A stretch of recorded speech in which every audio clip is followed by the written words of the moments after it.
These succinct but profound verses suffice to prove the existence of Allah Almighty. Allah is one, the unique. He is the absolute. No one shares his divinity or his attributes. Once when people interrogative Hazrat Ibrahim alayhi salam on the account of breaking the idols, he replied that why did not you ask the idols themselves?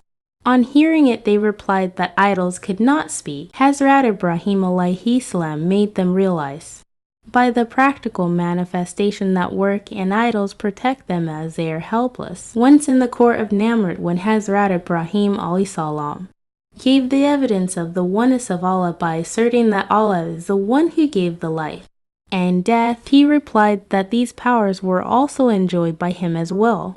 And to prove his words, he freed up criminal sentenced to death and killed an innocent man who had not committed any sin. Hazrat Ibrahim alayhi salam said that God is the one who makes the sun rise from the east. If he had the powers of sovereignty, make it rise from the west.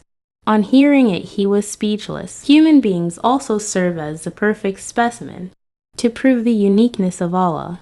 At present, there are billions of people living on the planet Earth, but every one of them have different fingerprints.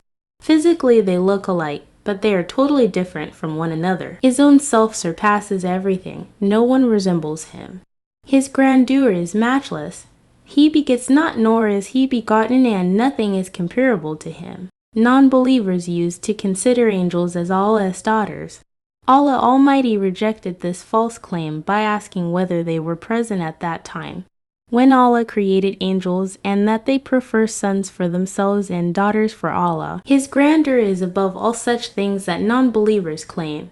He is above the need to have wife and children. There is no one like him. None exemplifies him. Christians' claims are also rejected here, who claim Jesus Christ alayhi salam to be the Son of Allah. These verses repudiate the claims of Judaism, also who falsely proclaim Hazrat Wazir alayhi salam to be the Son of God. He is the Creator, and we are creatures. As humble beings, we are unable to comprehend the greatness of Allah. Whatever knowledge we have is conferred by Him. These verses clearly state that there is no place of polytheism in Islam. It is clearly stated in the Holy Quran that Allah will not forgive the sin of polytheism. All others will be forgiven by Him on repentance. It not only needs repentance, but embracing Islam again.